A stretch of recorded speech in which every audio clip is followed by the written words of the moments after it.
और बड़ी खबर का रुख करेंगे। बीजेपी नेता आरके सिंह बीजेपी से निलंबित कर दिए गए हैं। ये बहुत बड़ी खबर सामने आ रही है। आरके सिंह 6 साल के लिए पार्टी से निलंबित कर दिए गए हैं। पार्टी विरोधी गतिविधियों के बाद यह एक्शन हुआ है।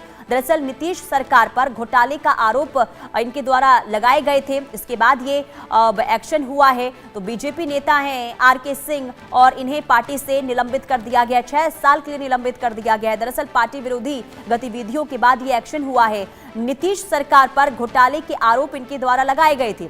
बिहार चुनाव का रिजल्ट आने के बाद बीजेपी ने पूर्व केंद्रीय मंत्री आरके सिंह को पार्टी से निलंबित कर दिया है और बीजेपी ने निलंबन को लेकर चिट्ठी भी जारी कर दी है। तो आरके सिंह जो लगातार पार्टी लाइन से अलग हटकर बयानबाजी भी कर रहे थे और उन्होंने चुनाव से पहले एनडीए के कैंडिडेट्स पर भी सवाल उठाए थे।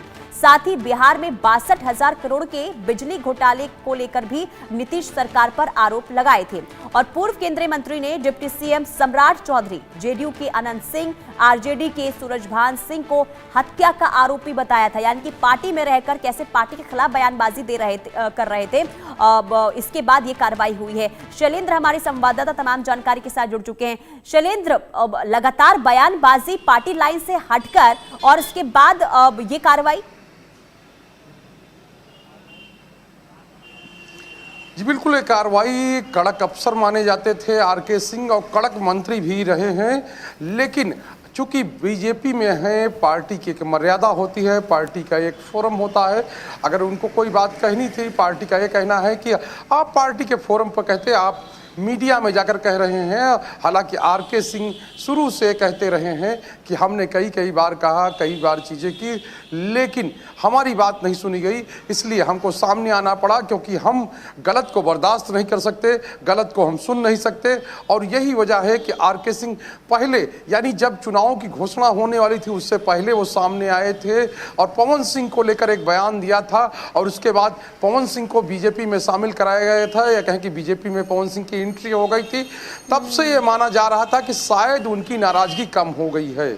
लेकिन उसके बाद जिस तरह से आरोप प्रशांत किशोर ने लगाए, प्रशांत किशोर ने सवाल खड़े किए अशोक चौधरी पर, और कहे कि सवाल खड़े किए दिलीप जायसवाल पर, बीजेपी के प्रदेश अध्यक्ष हैं, और सवाल खड़े किए थे डिप्टी सीएम सम्राट चौधरी पर। तब भी आरके सिंह सामने आए और उन्होंने कहा कि नहीं, इन लोगों को सफाई देनी चाहिए और हम चुप नहीं रह सकते। जब ऐसी चीज़ें हों तो हम मौन नहीं हो सकते। हम इन चीज़ों पर स्पष्टीकरण, अगर मान लीजिए आप सही हैं तो आपको स्पष्टीकरण दे देना चाहिए, इसमें क्या बुराई है।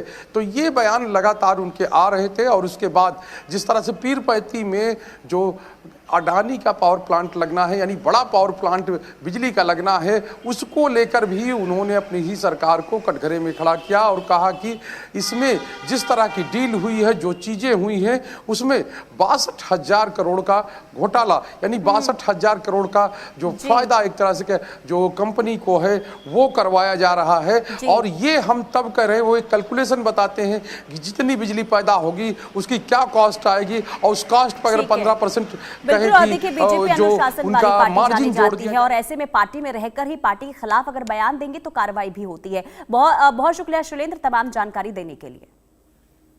और चलिए इसी के साथ रुकते हैं एक छोटे से ब्रेक के लिए। ब्रेक के बाद फौरन हाजिर होंगे कुछ और खबरों के साथ।